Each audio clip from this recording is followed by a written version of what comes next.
Καλώς ήρθατε στο Οικοθέατρο.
Ξαφνικά ένα πρωί, πάνω από την πλατεία Ομονίας, παρουσιάστηκε ένα παράξενο συννεφάκι.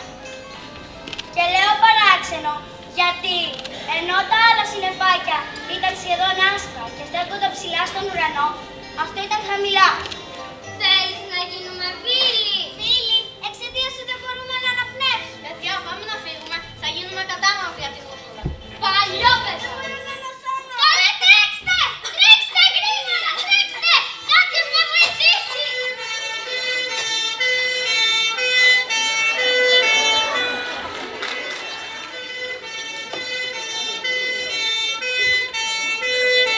Καλέ, και πώς είναι αυτό που έχει?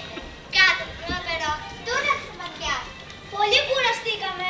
Δεν νομίζετε ότι είναι ώρα να το γλεντήσουμε? Και βέβαια είναι ώρα για γλέντι. Ας πάμε στο πάνω πάτωμα του ουρανού που μας περιμένει ένα γιορτινό τραπέζι γεμάτο βαρέλια με κρασί